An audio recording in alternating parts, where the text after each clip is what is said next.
Hi guys, I wanted to talk with you about how to put cork grease on your clarinet to help you put it together. If you have a brand new clarinet, especially if it just came out of the wrapper, you're definitely going to need to put cork grease on the clarinet to help it get together.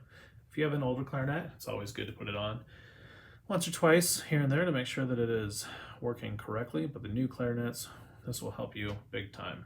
First off, you don't need to put it on every part of the clarinet. This is your barrel and there's no cork. So you can set that to the side, leave it in the case, you don't need it. This is the bell. No cork, you don't need to put cork grease there.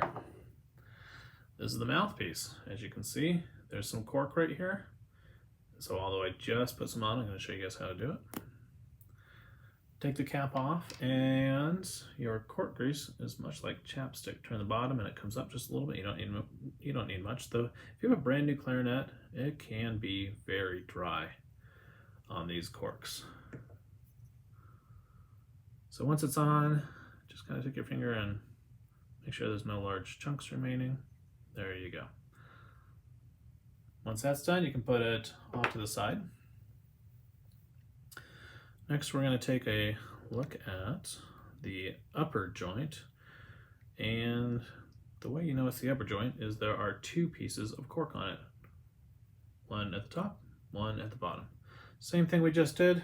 Take a little bit of cork grease and go all the way around it, and then spread it out. Now I didn't go all the way around, but I just put some on. Spread it out with your finger. Same thing with the bottom side. Now the bottom side has this little lever right here and it pops up, and if you follow that around, I'm pushing down one of these keys right here. You can see it moving up. Pushing it up gently, you might be able to squeeze your finger through there. You might not. So after you've applied it, so you're going to go ahead and apply it, you're going to then just make sure that there's no large chunks at all. And that is the upper joint, and that is set. And the lower joint. Now I did not put any on there yet. So I'm going to take the cork grease, go all the way around. It's definitely not smooth right now. That's enough. Take my finger, just smooth it out as I go.